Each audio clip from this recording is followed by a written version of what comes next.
Hello, welcome to this week's Behind the Poem. There are like 5 bajillion different poems that I have been anticipating wanting to share today.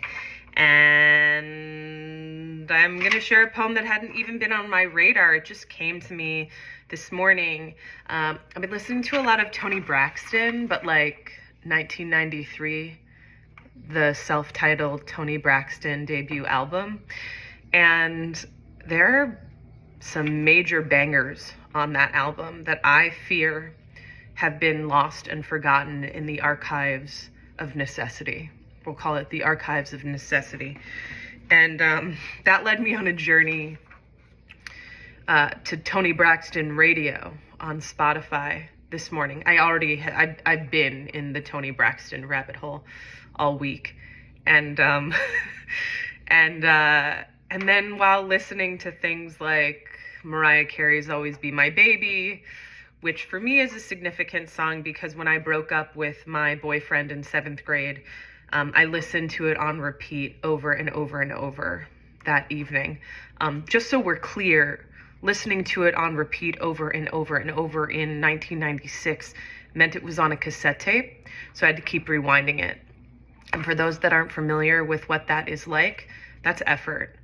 That's not like pressing a button on Spotify or iTunes or Apple Music or Amazon Music, and it's doing it for itself. There is labor involved in that kind of dedication to listen to a song on repeat. So anyway, I remembered I had this poem, and so I pulled it out. It's called Anatomy. I wrote it, oh gosh, I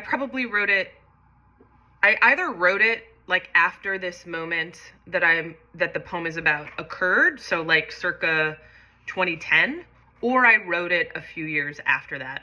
So I could probably figure it out on my computer, but let's say it's from circa 2010 to 2013, somewhere in there. And what's wild is that there's a moment from my childhood I reference in this poem that I was just writing about while working on a prose piece, a nonfiction prose piece.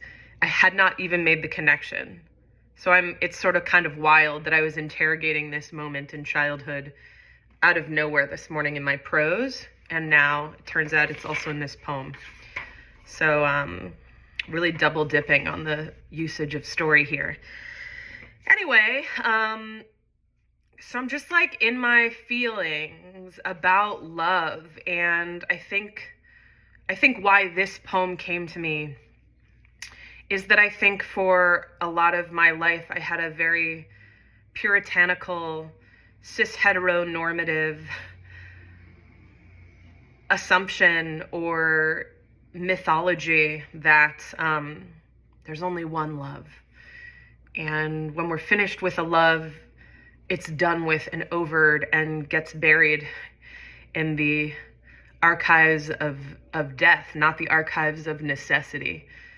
But I think if we go back to my framing of Toni Braxton's bangers being in the archive of necessity, I think for me there is love that remains in the archive of necessity. And they're still bangers, even if those loves no longer exist in a present container. And we can have many loves.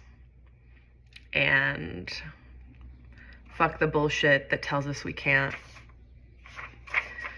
Okay, enjoy. Anatomy. He says, the question is not whether or not we will have kids. It's whether or not they will have my nose. We are the last fans sitting in the pavilion at CMAC in upstate New York. We have just seen our favorite band cover the Beatles' I Am the Walrus for the first time in their career. Tomorrow, we will drive home to my studio apartment on 105th Street and West End and shower and eat Chipotle and drive overnight to North Carolina because the music made us high. I do not yet know that 3.5 years later, We will break each other's hearts in the fall. Okay, so that means this was definitely not written in 2010 because the relationship was still happening. So this poem had to have been written at least in 2013 or later. Okay, great. You still with me? You still in the poem? Great, great, great. I do not yet know that 3.5 years later, we will break each other's hearts in the fall. He will soften the blow with a new relationship, a lover with my same name. I will travel on airplanes and fill hotel bathrooms with heated water while I scream about betrayal on the phone. My cousin Scott in Denver will tell me to let it out, the rage. I will let the water run from the faucet the way we used to gaze into each other's eyes, my lover and me. I have not loved since, not yet. It has nothing to do with him. I do not wish for our noses to duel in a genetic joust for the offspring we will never make. It is me, of course, that has not yet found love. I was built from the fairy tales in a bedroom, nuzzled at the corner of a big suburban house.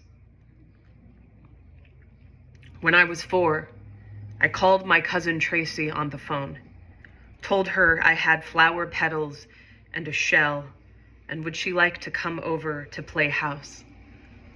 We would use the petals for a wedding. I would pretend to marry a boy, a man. My parents were on the phone. I heard them laughing in the back.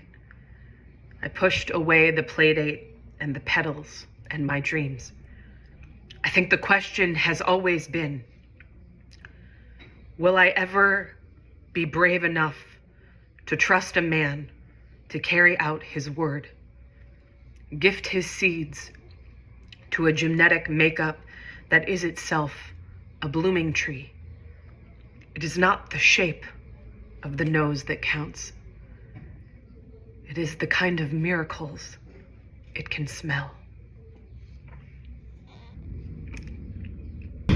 I think we've talked about it before. The reason I cry almost every fucking week in this series is because, there's a moment when I light the Shabbat candles on Friday nights, so that'll happen later tonight for me, where I really feel the pausing and the ritualizing of shifting from a hectic work week into a day of rest.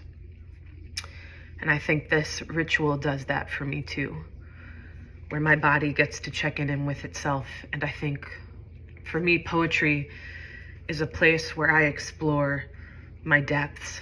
And I didn't read the poem before I read it to you all. I haven't read that poem in a while. And so I'm reading it fresh with you. And that is, I don't know, for me, that ritual feels like a gift. And so I appreciate your sharing that ritual with me.